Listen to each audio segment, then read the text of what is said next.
أعوذ بالله من الشيطان الرجيم. بسم الله الرحمن الرحيم. قل أمر ربي بالقسط وأقيموا وجوهكم عند كل مسجد وادعوه مخلصين له الدين كما بدأكم تعودون فريقا هدى وفريقا حق عليهم الضلالة إنهم اتخذوا الشياطين أولياء من دون الله ويحسبون أنهم مهتدون يا بني آدم خذوا زينتكم عند كل مسجد وكلوا واشربوا ولا تسرفوا إنه لا يحب المسرفين صدق اللہ العظیم. معزز سامعین، بزرگوں، پیارے بھائیوں اور سننے والی خواتین، مائیں اور بہنیں، کل گزشتہ ہماری یہ گفتگو چل رہی تھی کہ کفار قریش جب کوئی برائی کرتے تھے اور ان سے کہا جاتا تھا اس برائی سے روکنے کے بارے میں، تو وہ یوں کہتے تھے کہ ہم نے اپنے باپ دادا کو اسی کے اوپر پایا ہے اور ہمیں اللہ تعالیٰ نے اس کا حکم دیا ہے. تو پہلا جو جواب تھا کہ باپ دادا کو کرتے پایا، اس کے جواب دینے کی ضرورت نہیں تھی. دوسرا جو جواب تھا ان کا کہ ہم کو اللہ نے اس کا حکم دیا ہے، تو اس کا جواب اس طرح سے دیا کہ اللہ تعالی کبھی برائی کا حکم نہیں دیتا، تم کیسی بے سند بات کرتے ہو، اللہ تعالیٰ کے اوپر بہتان لگاتے ہو. تمہیں پتہ نہیں ہے کہ اس کا انجام کیا ہوگا، اس کا وبال کیا آئے گا. یہ بھی نہیں جانتے کہ یہ شیطان کی تزیین ہے، اس نے تم کو فتنے میں ڈال کے رکھا ہے. آج جن آیات کو پڑھا ان میں سے پہلی آیت میں اللہ تعالیٰ نے دوسرے طریقے سے جواب دیا کہ پہلے تو نفی کی تھی، ان لوگوں نے جس چیز کی طرف نسبت کی اللہ تعالیٰ کے بارے میں اس کی نفی کی کہ اللہ کا تعالیٰ برائیوں کا حکم نہیں دیتا ہے، اور تم جو بات کر رہے ہو وہ بے سند بات ہے.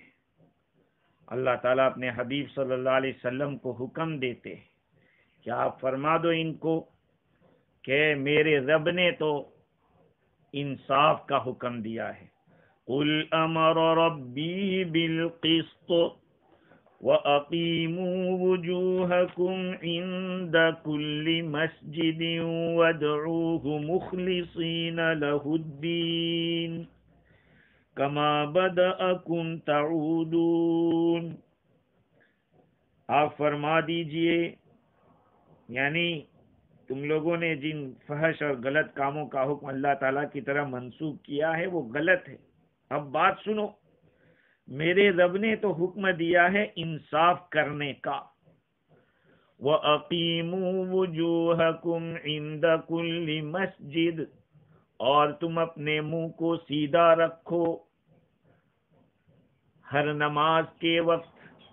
وَادْعُوهُ مُخْلِصِينَ لَهُ الدِّينَ، اور تم اس کو پکارو دین کو اس کے لیے خالص سمجھ کر.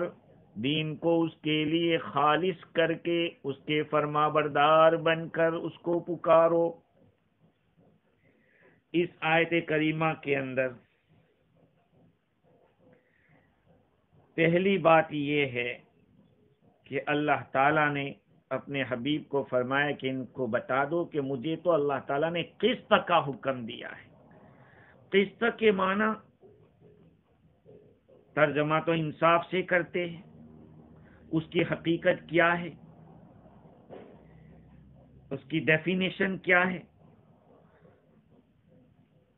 تفسیر روح المعانی کے اندر علامہ آلوسی علیہ الرحمہ نے لکھا کہ کل شیء المتجافی عن طرفی الافراط والتفریط، ہر وہ چیز جو افراط و تفریط کے دونوں جانب سے دور ہو، نہ جس میں افراط ہو نہ اس میں تفریط ہو، نہ اضافہ ہو نہ کمی ہو، اس کو کہتے ہیں قسط۔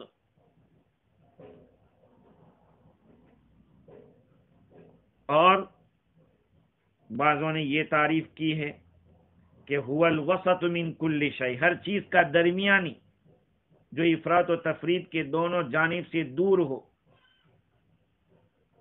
اس کو کہتے ہیں وسط، اور وہی قسط کی تعریف ہے۔ اصل میں یہ جو لفظ قسط کا ہے اس کے بارے میں امام راغب اصفہانی علیہ الرحمہ کے حوالے سے علامہ آلوسی بغدادی نے لکھا کہ قسط ہے وہ انصاف کا ایک حصہ ہے، جیسے کہ نصف اور نصفہ کا جو لفظ ہے بیچ میں آدھے کے لیے بولا جاتا ہے، تو لفظ قسط دوسرے کا حصہ لینے کے لیے لفظ بولا جاتا ہے قسط، اور دوسرے کا حصہ لے لینا یہ تو ظلم ہے۔ اور اقساط کا جو لفظ ہے وہ دوسرے کا حصہ دینے کا نام ہے اقساط کے معنی، اور یہی تو انصاف ہے۔ قرآن مجید کے اندر مقسط کا لفظ بھی آیا اور قسط سے بنا ہوا قاسط کا لفظ بھی آیا۔ وَأَمَّا الْقَاسِطُونَ فَكَانُوا لِجَهَنَّمَ حَطَبًا ان اللہ یحب المقسطین۔ پہلی آیت کا ترجمہ یہ ہے کہ قاسط یعنی ظالم لوگ جہنم کا ایندھن بنیں گے، اور دوسری آیت کا ترجمہ یہ ہے کہ اللہ تعالی مقسط یعنی انصاف کرنے والوں کو پسند فرماتے ہیں۔ تو اس آیت کریمہ میں آقا صلی اللہ علیہ وسلم کو حکم دیا گیا کہ آپ فرما دو میرے رب نے حکم دیا ہے انصاف کا۔ یہ انصاف ہے کیا؟ تو حضرت عطا اور سدی قسط کی تفسیر کرتے ہیں عدل سے، اور علامہ آلوسی نے استقامت کا لفظ بھی بڑھایا ہے کہ تمام کاموں کے اندر انصاف کے ساتھ انجام دینا اور استقامت کے ساتھ انجام دینا۔ کبھی کبھار کر لیا وہ کافی نہیں، پابندی سے استقامت کے ساتھ کرتے رہنا۔ ظاہری بات ہے کہ جو چیز جیسی ہو ایسی کرنا پابندی کے ساتھ، یہ تو بہت اچھی چیز ہے، درست بھی ہے، صحیح بھی ہے۔ ایک تفسیر ابن عباس علیہ رضی اللہ تعالی عنہما کی یہ ہے کہ قسط سے مراد لا الہ الا اللہ کہنا ہے۔ ان کے پاس بھی دلیل ہے، یہ تفسیر جو کر رہے ہیں، شہید اللہ انہ لا الہ الا هو والملائکۃ واولو العلم قائما بالقسط۔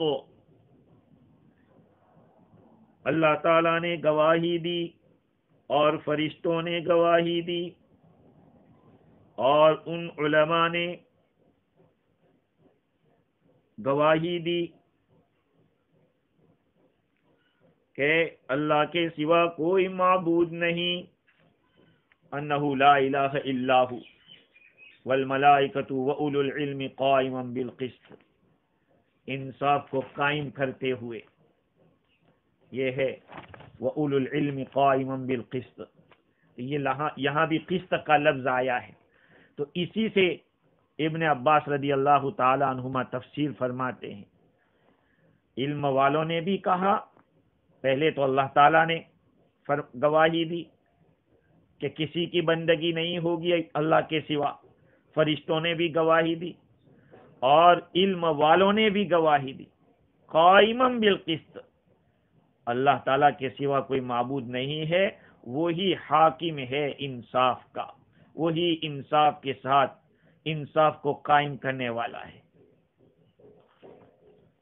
یہ ہے کہ اس جگہ انصاف سے مراد لا الہ الا اللہ ہے۔ ابن عباس رضی اللہ تعالی عنہما کی یہ تفسیر ہے۔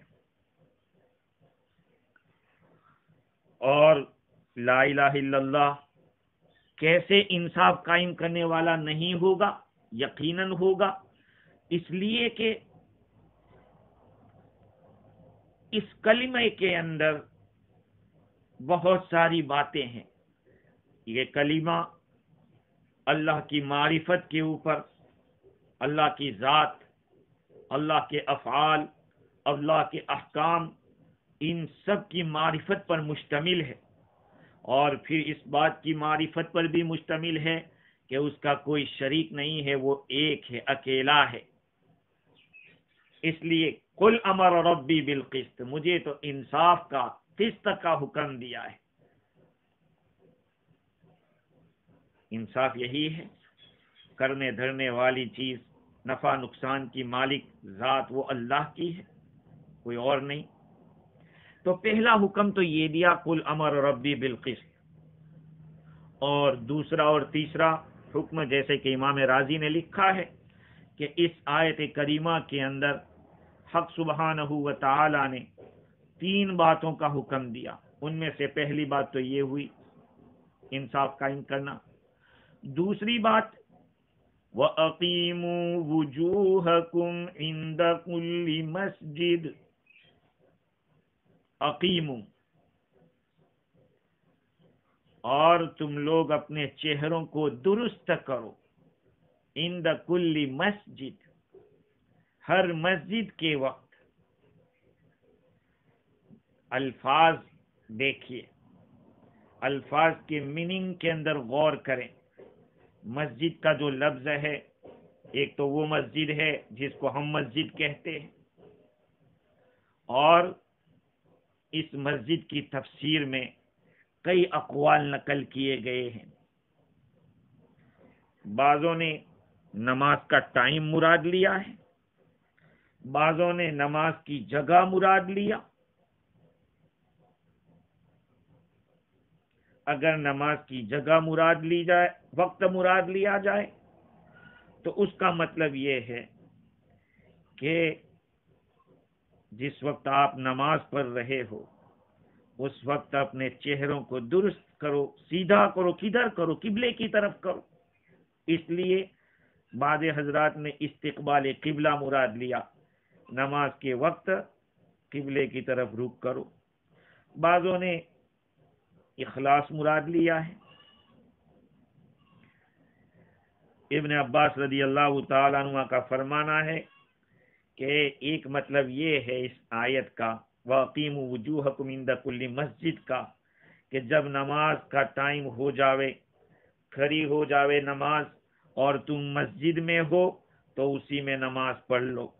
یہ مت کہو کہ میں تو اپنی مسجد میں جا کے پڑھوں گا، اپنی قوم کی مسجد میں پڑھوں گا، میں کسی اور مسجد میں نہیں پڑھتا ہوں۔ تفسیر روح البیان میں لکھا ہے کہ قلبی نقل کرتے ہیں، اس کا مطلب یہ ہے کہ جب نماز کھڑی ہو، نماز حاضر ہو جاوے اور تم مسجد میں ہو تو وہیں پہ نماز پڑھ لو۔ یوں مت کہو، تم میں سے کوئی یوں نہ کہے کہ میں اپنی مسجد میں جا کے پڑھوں گا۔ جس کسی مسجد میں ہو وہاں پہ نماز پڑھ لی جائے۔ اور حدادی کا کہنا یہ ہے کہ یہ آیت کریمہ فرض نماز کو جماعت کے ساتھ پڑھنے پر دلالت کر رہی ہے، اور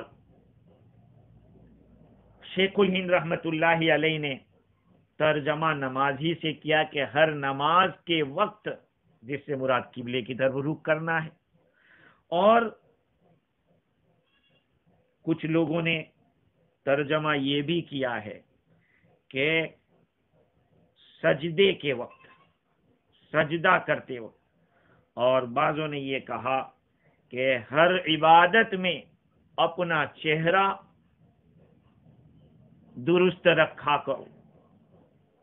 وَادْعُوهُ مُخْلِصِينَ لَهُ الدِّينَ، اور تم پکارو اللہ کو دین کو اس کے لیے خالص کرتے ہوئے، یعنی خالص اس کے فرما بردار بن کر. اب جو حضرات واقیم وجوہکم کے اندر اخلاص کا معنی لیتے ہیں، راضی کا کہنا ہے کہ جب یہ اخلاص بعد میں مستقل آ رہا ہے تو پھر یہ معنی یہاں کیوں لیا جائے.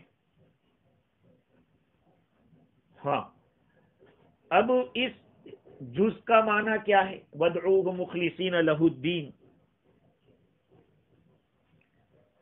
روح البیان میں لکھا ہے کہ دعا کے معنی ہے اللہ کو پکارنا. تو گویا کہ اطلاق الخاص علی العام، خاص بول کر عام مراد لیا گیا ہے. خاص کا اطلاق ہوا ہے عام پر، دعا کہا ہے. حالانکہ یہ ابواب عبادات میں سے ہے، دعا ابواب عبادات میں سے ہے، بلکہ عبادت کا گودا ہے. عبادت کے اندر اصلی عبادت تو یہ ہے کہ آدمی خضوع کے ساتھ اللہ تعالیٰ کے سامنے اپنی محتاجی اور اپنی عاجزی کا اظہار کرے.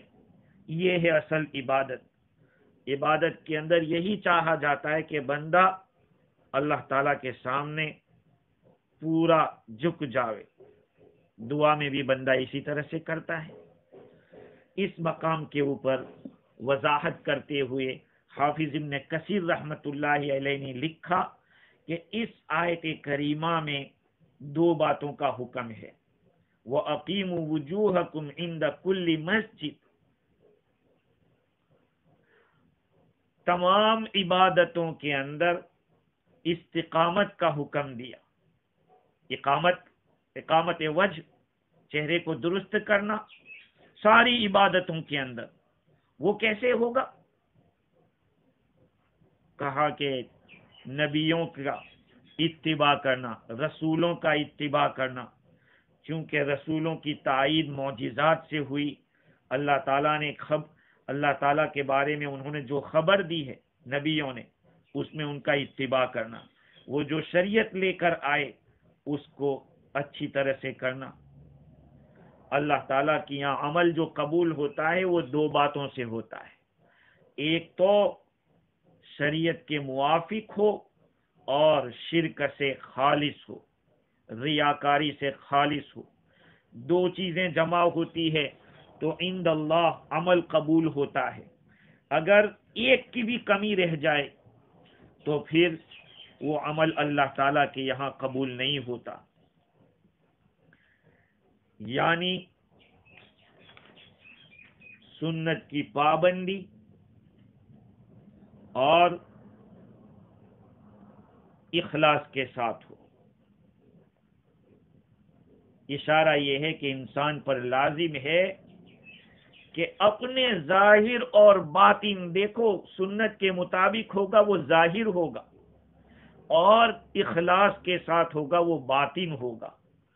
تو شریعت کے احکام کو ظاہر میں بھی اپنے اندر لاؤ اور اپنے باطن کے اندر بھی.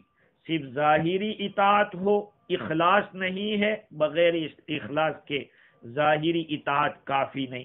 اور صرف اخلاص ہی اخلاص ہے، ظاہری اتباع نہیں ہے، شریعت کے مطابق نہیں ہے، اللہ کے نبی کے طریقے کے مطابق نہیں ہے، وہ بھی کافی نہیں ہوگا. بلکہ ہر ایک پر لازم ہے کہ اپنے ظاہر کو بھی شریعت کے مطابق بناوے اور باطن کو بھی اللہ کے لیے خالص رکھے. یہاں پر ایک بات کھول کر کہہ دینا ضروری ہے کہ جو حضرات خصوصاً اپنے آپ کو یہ کہتے کہ ہم تو طریقت کے اوپر ہے، ہمیں شریعت کی ضرورت نہیں ہے، ان لوگوں کی کھلی غلطی واضح ہو جاتی ہے۔ شریعت اور طریقت دونوں ساتھ ساتھ ہیں۔ اگر شریعت ہے اور طریقت نہیں ہے وہ بھی کافی نہیں، صرف طریقت ہی طریقت ہے۔ کہتے ہماری نماز تو مکے میں ہوتی ہے، مدینے میں ہوتی ہے، تو کون اس کا باوا پڑھتا ہے نماز؟ ارے نماز تو خود کو پڑھنے کی ہے۔ بہت سارے اس طرح کے ڈھونگی باوا دنیا میں مل رہے ہیں جو خلاف شرع زندگی گزار رہے ہیں اور اپنے ماننے والوں کو یہ بتاتے ہیں کہ ہماری نماز تو وہاں ہو جاتی ہے، اور بے وقوف ایسے ہوتے بھی ہیں۔ ایسے ویڈیو لوگ وائرل کر رہے ہیں۔ کبھی بیچ میں آیا کہ ایک باوا کسی برتن کے اندر بیٹھا ہوا ہے اور اس کے اندھے ماننے والے اس کو دودھ سے نہلا رہے ہیں۔ تو کیا دودھ ایسی چیز ہے؟ اتنی بڑی نعمت بندوں کے لیے اللہ تعالیٰ نے پینے کے لیے اور کھانے کے لیے بنائی، اب اس سے وہ نہا رہا ہے۔ دیکھیے اتنی بڑی جہالت ہے۔ بتا رکھا ہے طریقت ہے، ہم تو طریقت پہ ہے، شریعت کی ضرورت نہیں۔ نعوذ باللہ۔ شریعت اور طریقت دیکھو اس آیت سے پتہ چل رہا ہے کہ دونوں ضروری ہیں۔ وَأَقِيمُوا وُجُوهَكُمْ عِنْدَ كُلِّ مَسْجِدٍ وَادْعُوهُ مُخْلِصِينَ لَهُ الدِّينَ۔ اب جن حضرات نے اس مقام کے اوپر یہ مراد لیا ہے کہ جماعت کو نماز کے ساتھ پڑھنا، یہ بھی اس پر بھی دلالت کر رہا ہے، تو معلوم ہونا چاہیے کہ اکیلے کی نماز بلکہ محلے کی مسجد میں نماز پڑھنا یہ افضل ہے جامع مسجد کی نماز سے۔ مطلب یہ کہ محلے کی مسجد میں امام بھی ہو، عالم بھی ہو، تو پھر اپنے محلے میں پڑھنا چاہیے۔ اور محلے کی مسجد بہتر ہے، جو بازار میں رہتا ہے اس کے لیے دن کے وقت اس کو بازار کی مسجد میں پڑھ لے، اور رات کے وقت اپنے گھر کی جو مسجد ہے محلے کی وہاں پر پڑھیں۔ بڑے فضائل ہے جماعت کی نماز کے، کیونکہ اس کے اندر اسلام کے شعائر کا اظہار ہے۔ گھر میں نماز اکیلا پڑھنا اس کے مقابلے میں جماعت کے ساتھ پڑھنے کا ثواب زیادہ ہے۔ وَادْعُوهُ مُخْلِصِينَ لَهُ الدِّينَ، اور دین یعنی طاعت، بندگی، اس کو خالص اللہ کے لیے کرو۔ کما بدأکم تعودون، یہ ہے کما بدأکم تعودون، جیسے اس نے تم کو شروع میں پیدا کیا تھا پھر دوبارہ تم لوٹ آؤ گے، اسی طرح سے پیدا ہوگے۔ کما بدأکم تعودون، جیسے تم کو پیدا کیا تھا پہلے ویسے دوبارہ بھی تم لوٹ آؤ گے، دوبارہ بھی پیدا ہوں گے۔ اس آیت کریمہ کے بارے میں مفتی شفیع صاحب نور اللہ مرقدہ نے لکھا ہے کہ اس کا مطلب یہ ہے کہ جس طرح تمہیں اللہ تعالیٰ نے اول پیدا فرمایا تھا، اسی طرح قیامت کے روز دوبارہ تمہیں زندہ کریں گے۔ اس کی قدرت کاملہ کے آگے کوئی مشکل چیز نہیں ہے۔ اب سوال یہ ہوتا ہے کہ اس جملے کو یہاں پر کیوں بیان کیا؟ بات تو ہماری نماز کی چل رہی تھی اور دوسرے اعمال کی چل رہی تھی۔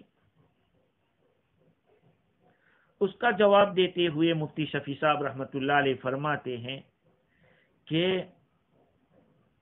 احکام شریعہ کے اوپر پوری طرح قائم رہنا انسان کے لیے آسان ہو جائے، اس لیے یہ جملہ یہاں پہ بیان کیا، کیونکہ عالم آخرت اور قیامت اور اس میں اچھے برے اعمال کی جزا و سزا، اس کا تصور ایک ایسی چیز ہے جو انسان کے لیے ہر مشکل کام کو آسان اور ہر تکلیف کو راحت بنا سکتی ہے۔ دیکھیے دنیا کے اندر ابھی مارچ آ رہا ہے، اور مارچ کے اندر پوری دنیا میں ٹیکس کا مسئلہ چلتا ہے، حساب کتاب ابھی سے شروع ہو جاتا ہے۔ ابھی تو جنوری چل رہا ہے، لیکن ابھی سے لوگ لگے ہیں کہ اس کو کلیئر کرو، مارچ میں سب آڈٹ ہوگا اور حساب دینا ہوگا۔ یہ حساب کی فکر آدمی کو کیسا راتوں کو نیند اچاٹ کر دیتی ہے۔ تو اللہ رب العزت کے دربار میں قیامت کے میدان میں ہماری پوری زندگی کا حساب ہوگا۔ جب یہ خیال آئے گا تو پھر کیا ہوگا؟ ایک خوف رہے گا، خوف رہے گا تو عمل کے اوپر آئے گا۔ اس لیے اللہ تعالیٰ نے یہاں پہ آخرت یاد دلا دی، کما بدأکم تعودون، جیسے اس نے تم کو پہلے بنایا تم اسی طرح سے دوبارہ لوٹ آؤ گے۔ بظاہر واللہ عالم بالصواب، اس مقام کے اوپر اللہ تعالیٰ نے تعودون کا لفظ، تم لوٹ آؤ گے، اللہ تعالیٰ نے اپنی طرف نسبت نہیں کی۔ کما بدأکم کے لیے تو تم کو اس نے پہلے پیدا کیا ہے، تو دوسری مرتبہ بھی پیدا کرے گا، یہ لفظ نہیں ہے۔ یہاں جو لفظ ہے وہ تعودون ہے، تم اس کی طرف لوٹ آؤ گے۔ لوٹ آؤ گے تو کیا ہوگا؟ تمہارے اعمال پر تمہیں جزا دے گا، لہذا اس کے احکام کا امتثال کرو اور عبادت خالص اس کے لیے کرو۔ جیسے کہ قرآن مجید میں پہلے بھی ایک آیت ابھی گزری کچھ دن پہلے، فیہا تحیاؤن وفیہا تموتون ومنہا تخرجون۔ اللہ تعالیٰ نے یعیدکم نہیں کہا، یہ علامہ آلوسی نے بھی لکھا ہے، اس لیے کہ اشارہ اس بات کی طرف ہے کہ دوبارہ لانا یہ تو پیدا کرنے سے بہت معمولی بات ہے۔ کسی کو ایک چیز پہلے بنانی ہوتی ہے تو بڑی مشکل ہوتی ہے۔ دنیا میں آج نئے نئے موبائل آ رہے ہیں، بھئی آج تک کہاں تھے بنانے والے؟ کہا کہ ایجاد نہیں ہوئی تھی۔ ایجاد کس نے کی؟ جس نے ایجاد کی اس نے راستہ ہموار کر دیا۔ یہ بتایا جا رہا ہے کہ اس وقت فائل کی ضرور استغنا ہے۔ امام راضی نے، علامہ آلوسی نے لکھا کہ اللہ تعالیٰ نے جب پیدا کیا تھا تو اس وقت مادے منی کے ذریعے انسان کو بنایا، آدم علیہ السلام کا مٹی سے پتلا بنایا، گویا کہ ایک مادے سے تیار کیا۔ اب دوبارہ جب بنانا ہے وہاں مادے کی بھی ضرورت نہیں ہے، کسی بنانے والے کی ضرورت نہیں، اللہ خود ہی اس طرح بنایا ہے کہ اسرافیل پھونکیں گے علیہ السلام اور لوگ اٹھ کے چلتے ہو جائیں گے۔ تو یہ اس کے آسان ہونے کی طرف اشارہ ہے۔ بعض حضرات نے کما بدأکم تعودون اس کی تفسیر میں کچھ اور بھی باتیں نقل کی، جیسے قتادہ نے لکھا کہ جیسے تم کو مٹی سے بنایا ہے تم دوبارہ مٹی کی طرف جاؤ گے۔ منہا خلقناکم وفیہا نعیدکم ومنہا نخرجکم تارۃ اخری۔ اور بعضوں نے یہ کہا کہ مطلب یہ ہے کہ اللہ تعالیٰ نے تم کو جب پیدا کیا شروع میں تم کسی چیز کے مالک نہیں تھے، ایسے ہی تم قیامت کے دن اٹھائے جاؤ گے۔ اور محمد ابن کعب قرظی رحمۃ اللہ علیہ فرماتے ہیں کہ مطلب یہ کہ اللہ تعالیٰ نے انسان کو جیسے پہلے اگر شقی بنایا تھا، انلکی بنایا تھا، وہ اسی کی طرف جائے گا۔ اگرچہ وہ نیکی کے اعمال کر رہا ہو، اور جس آدمی کو اللہ نے نیکی پر سعادت کے ساتھ پیدا کیا تھا وہ اسی کی طرف جائے گا، اگرچہ اس کے اعمال میں کچھ کمزوریاں دکھ رہی ہو۔ ترمذی شریف کی ایک روایت ہے، عمرو بن عاص رضی اللہ تعالیٰ عنہ فرماتے ہیں ہمارے سامنے آقا صلی اللہ علیہ وسلم تشریف لائے، درا حالے کہ آپ کے ہاتھ مبارک کے اندر دو کتابیں تھی۔ آپ نے فرمایا کہ اتدرون ما ہادان الکتابان، ارے تمہیں پتہ ہے کہ یہ دو کتابیں کیا، یہ دو رجسٹر کیا ہے؟ صحابہ نے عرض کیا، فرماتے ہیں کہ ہم نے عرض کیا لا یا رسول اللہ، اے اللہ کے رسول ہمیں تو پتہ نہیں ہے. فقال للذی فی یدہ الیمنی، آپ نے اس رجسٹر کے بارے میں جو رائٹ ہینڈ میں تھا فرمایا ھذا کتاب من رب العالمین، یہ رب العالمین کی کتاب ہے، رب العالمین کی طرف سے ایک کتاب ہے. فیہ اسماء اہل الجنہ و اسماء آبائہم و قبائلہم. پھر فرمایا کہ ان کے اندر ان لوگوں کے نام ہے جو جنتی ہے، ان کے باپ دادا کے، ان کے قبیلوں کے نام ہیں. آپ صلی اللہ علیہ وسلم نے ثم اجمل علی آخرہم، آخر تک آپ نے اجمال کے ساتھ بیان کیا اور فرمایا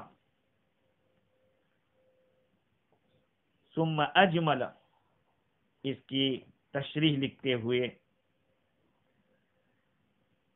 علامہ علوسی بغدادی علیہ الرحمہ کی کتاب کے حاشیے کے اندر یہ لکھا کہ اجمل الحساب اذا تم ورد من التفصیل الى الجملہ، مطلب یہ ہے کہ تفصیل کے بعد اجمالی بات کی. فرمایا کہ لا یزاد فیہم ولا ینقص منہم ابدا، نہ ان میں کوئی اضافہ ہوگا نہ ان میں کوئی کمی ہوگی، جتنے بھی لکھے ہیں وہ ایسے ہی رہیں گے. پھر اسی طرح سے لیفٹ سائڈ میں جو لیفٹ ہینڈ میں جو تھا اس کے بارے میں آپ نے فرمایا کہ یہ رب العالمین کی طرف سے کتاب ہے جس میں اہل نار کے نام ہے، ان کے باپ دادا، ان کے قبائل کا. پھر آخر تک آپ نے بیان کیا، فرمایا کہ نہ اس میں کوئی کمی ہوگی نہ ان میں کوئی اضافہ ہوگا. صحابہ کرام نے عرض کیا کہ حضور پھر عمل کا کیا مطلب؟ اللہ کے رسول صلی اللہ علیہ وسلم نے فرمایا ان کان امر قد فرغ منہ، وہ ایک ایسی بات ہے کہ جس سے اللہ تعالی مطلب یہ ہے کہ فارغ ہو گیا ہے، ہو چکا ہے فیصلہ. آپ صلی اللہ علیہ وسلم نے فرمایا کہ تمہارا کام یہ ہے سددوا وقاربوا، سیدھے رہو، شریعت کے مطابق چلتے رہو، قریب قریب، اگر پورے سیدھے نہیں تو قریب تو رہو، اس لیے کہ جنت والا اس کو آخری عمل ایسے عمل کی توفیق ہوتی ہے کہ وہ جنت والوں کا عمل ہوتا ہے اگرچہ اس نے زندگی میں جو عمل کیا ہو، اور جہنم والا اس کا عمل ختم کیا جاتا ہے جہنمیوں کے عمل سے اگرچہ اس نے کیسا عمل کیا ہو. آپ صلی اللہ علیہ وسلم نے پھر اپنے ہاتھوں سے اشارہ کیا، پھر ان دونوں کتابوں کو رکھ دیا. فرمایا فرغ ربکم من العباد، تمہارا رب فارغ ہو گیا ہے بندوں سے. فریق فی الجنہ و فریق فی السعیر، ایک جماعت تو جنت میں جائے گی، ایک جماعت جہنم میں جائے گی. اور بعض حضرات نے کما بداکم تعودون کا مطلب یہ بھی بتایا کہ کما کتب علیکم تکونون، جیسا تمہارے بارے میں لکھا گیا ہے ویسے تم رہو گے. خیر آگے اللہ تعالیٰ فرماتے ہیں فریقا ہدا وفریقا حق علیہم الضلالہ انہم اتخذوا الشیاطین اولیاء من دون اللہ ویحسبون انہم مہتدون. ایک جماعت کو ہدایت کی اور ایک جماعت کے اوپر گمراہی آ چکی، اس لیے کہ انہوں نے شیطانوں کو اپنا دوست بنایا اللہ کو چھوڑ کر، اور وہ سمجھتے ہیں کہ ہم ہدایت پر ہیں، وہ یوں سوچتے ہیں کہ وہ ہدایت پر ہیں.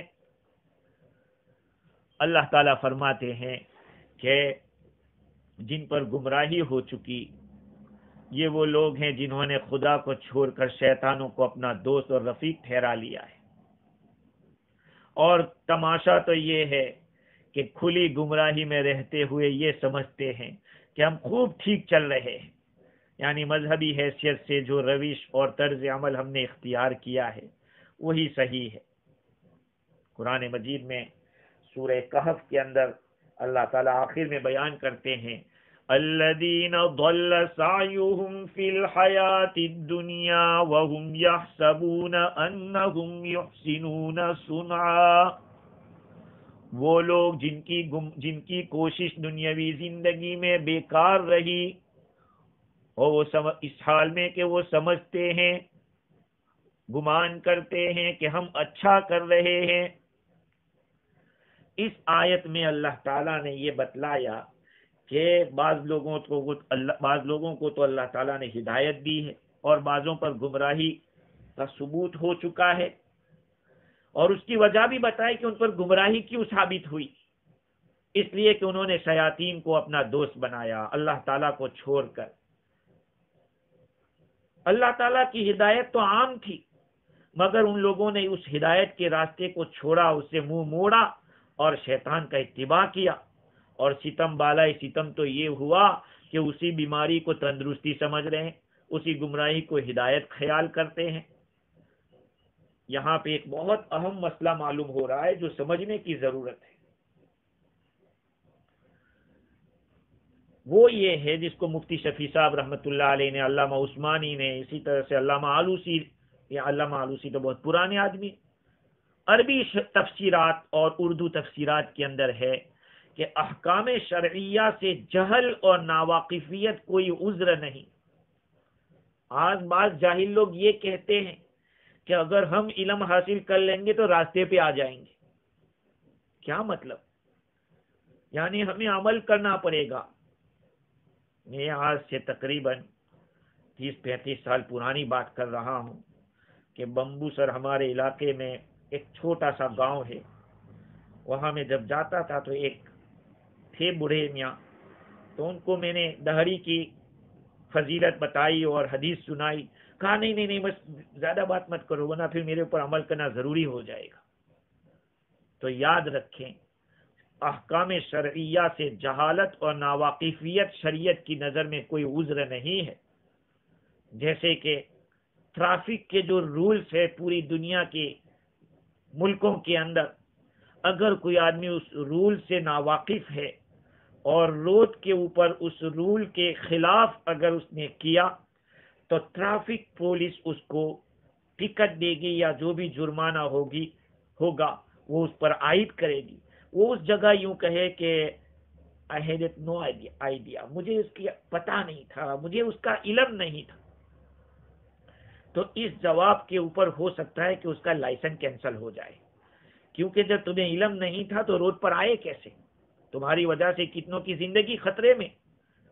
وہیں پر یہ جہالت کا عذر دنیا کے اندر، دنیا کے محکموں کے اندر قابل قبول نہیں، تو شریعت کے اندر بھی ایک آدمی غلط راستے کو صحیح سمجھ کر پورے اخلاص کے ساتھ اختیار کرے، اللہ کے نزدیک وہ معذور نہیں ہے۔ بہت سارے اعمال میرے بھائیوں ہم نے یہ سمجھ کر کہ اس کا فائدہ ہوگا، حالانکہ آقا صلی اللہ علیہ وسلم سے اس کا کوئی ثبوت نہیں ہے، اور ہم کرتے جا رہے ہیں، بتاؤ اس کا کیا فائدہ ہوگا؟ اللہ تعالیٰ نے ہر ایک کو ہوش و حواس اور عقل و دانش اسی لیے دی ہے کہ وہ اس سے کام لے کر کھرے کھوٹے اور غلط صحیح کو سمجھے۔ انسان کی عقل پہ نہیں چھوڑا ہے کہ تمہاری عقل میں تمہیں جو اچھا لگے وہ کرنا۔ اللہ تعالیٰ نے انبیاء کرام بھیجے، کتابیں نازل فرمائی، تاکہ ان کے ذریعے ہمیں صحیح اور غلط اور حق و باطل کا خوب خیال ہو، سمجھ آ جائے۔ مفتی شفیع صاحب رحمۃ اللہ علیہ فرماتے ہیں کہ اگر کسی شخص کو اس پر شبہ ہو کہ ایک شخص جو واقع میں اپنے کو حق پر سمجھتا ہو وہ غلطی پر ہو، پھر اس پر کیا الزام ہے؟ وہ معذور ہونا چاہیے کہ اس کو اپنی غلطی کی اطلاع نہیں ہوئی۔ ایک آدمی کو یہ ہے کہ وہ حق پر، اپنے کو حق پہ سمجھتے ہوئے کر رہا ہے اور وہ غلطی پر ہے، تو اس کا جواب یہ ہے کہ اللہ تعالیٰ نے ہر انسان کو عقل اور ہوش دیے، پھر انبیاء کرام کی تعلیمات عطا فرمائی،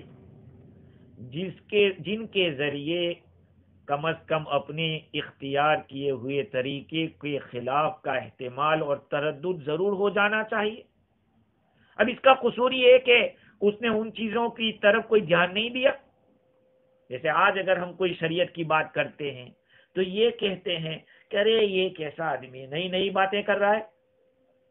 آج تک کوئی مولانا نہیں بولے، کوئی مفتی نہیں بولا؟ میں مرحوم کے کھانے سے جب روک رہا ہوں، منع کر رہا ہوں، تو بہت سارے یہ کہتے کہ اور بھی تو علماء ہیں وہ کھاتے ہیں، اس کا کیا؟ میں ان سے جا کے پوچھوں۔ لہذا ہر ایک آدمی کو پوری کوشش کرنا چاہیے۔ پوری کوشش کر لینے کے بعد بھی اگر اس آدمی کے سامنے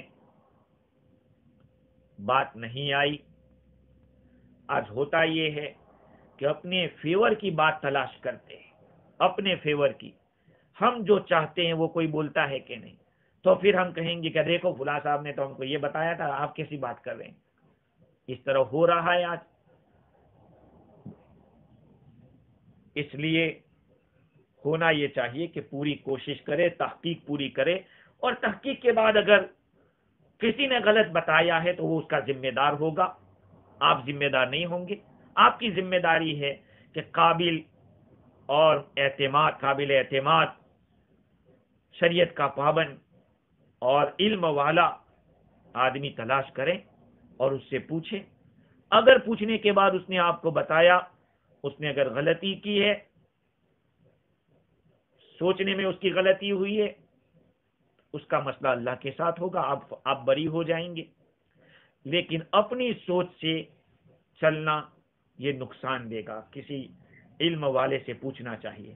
خیر، تو اللہ تعالیٰ یہ فرماتے ہیں کہ ایک جماعت کو اللہ نے ہدایت دی اور ایک جماعت کے اوپر گمراہی ثابت ہو گئی، اس لیے کہ انہم اتخذوا الشیاطین اولیاء، ان لوگوں نے شیاطین کو اپنا دوست بنایا تھا۔ کیسے دوست بنایا؟ کہا کہ انہوں نے جیسا کہا ویسا کیا۔ اس کا یہ مطلب کہ ان کے گمراہ ہونے میں اللہ تعالیٰ کا جو علم ہے، اللہ تعالیٰ کا علم ان کے گمراہ ہونے میں کوئی اثر نہیں ڈال رہا، وہ خود اپنے اختیار سے گمراہ ہوئے ہیں، اس طرح سے کہ انہوں نے اللہ کو چھوڑ کر شیاطین کو دوست بنایا۔ انہم اتخذوا الشیاطین، یہ گویا کہ ریزن بتلا رہا ہے کہ ان لوگوں کو گمراہی کیسے ثابت ہوئی۔ اور صحیح بات تو یہ تھی کہ اللہ تعالیٰ کے حکم کا اتباع کرتے، انہوں نے شیطان کا اتباع کیسے کیا؟ اور پھر آگے اللہ تعالیٰ بتلاتے ہیں کہ وَيَحْسَبُونَ أَنَّهُمْ مُهْتَدُونَ، اور وہ خود سمجھ رہے ہیں کہ ہم تو ہدایت پہ ہیں۔ یہ کیسے ان لوگوں نے سوچ لیا؟ اللہ تعالیٰ کی ہدایت کے مقابلے میں جو معاند ہے، شیطان ہے، اس کی بات کو کیسے انہوں نے مان لیا؟ اس آیت کریمہ کے اندر جو برائی بیان کی گئی ہے آخری حصے کی، یعنی اپنے آپ کو غلط ہوتے ہوئے بھی صحیح سمجھنا، اس کے بارے میں بعض لوگوں نے کہا کہ وہ معذور سمجھے جانے چاہیے۔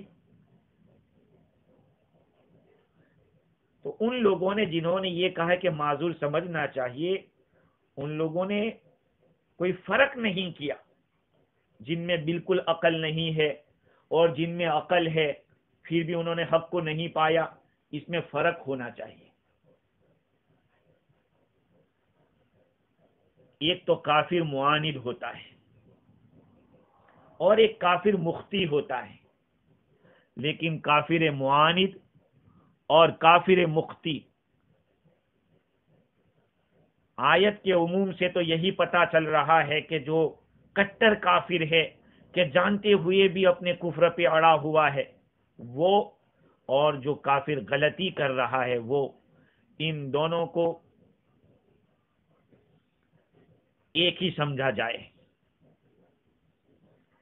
علامہ عثمانی رحمت اللہ علیہ نے لکھا ہے کہ یہ غلط فہمی خواہ پوری طرح غور و فکر نہ کرنے کی وجہ سے ہوئی ہو، لیکن دونوں ایک ہی حکم میں داخل ہے، اس لیے کہ اس نے بظاہر پوری قوت غور و فکر میں صرف نہیں کی، یا اگر کر بھی دی لیکن ایسے واضح حقائق تک نہیں پہنچا۔ ایک اللہ کو ماننا یہ بتلاتا ہے کہ اس نے صحیح فکر نہیں کی تھی۔ اگر صحیح فکر ہوتی اور صحیح طریقے سے غور و فکر کرتا، استدلال کرتا، تو ضرور وہ ایمان تک پہنچ جاتا، اور وہی ایمان ہی تو مدار نجات ہے۔ اور ایمان کی نشانیاں اتنی واضح ہیں کہ ان کے انکار کے لیے سوائے حد دھرمی کے اور کوئی چیز نہیں ہو سکتی۔ یہ قصور اور غلطی سوچنے کی نہیں بلکہ عناد ہے، عناد ہی کی وجہ سے۔ بہرحال علامہ عثمانی فرماتے ہیں کہ کفر ایک ایسا زہر ہے، ایک ایسا سنکھیا ہے جو جان بوجھ کر اگر کوئی لیوے کھاوے یا غلط فہمی سے اس کو کھاوے، انسان کو ہلاک کرنے کے لیے کافی ہے۔ اہل سنت والجماعت کا مذہب یہی ہے۔ اور علامہ آلوسی نے بھی جو بعض لوگوں کا اختلاف، جیسے میں نے عرض کیا کہ بعض لوگوں نے اختلاف کیا ہے، اور وہ اختلاف کرنے والے کون ہیں؟ جاہز ہے، عنبری ہے۔ بعضوں نے تو ان کو اہل سنت علماء نے تو اہل سنت والجماعت میں ان کو داخل ہی نہیں کیا، وہ تو معتزلی ہے۔ اور صاحب روح المعانی نے ان کا مذہب نقل کرنے کے بعد یہ لکھا کہ وَلِلَّهِ تَعَالَى الْحُجَّةُ الْبَالِغَةُ وَالْإِلْتِزَامُ أَنَّ كُلَّ كَافِرٍ مُعَانِدٍ بَعْدَ الْبِعْثَةِ وَظُهُورِ أَمْرِ الْحَقِّ كُفَّارٌ۔ یہ سب چیزیں واضح ہو جانے کے بعد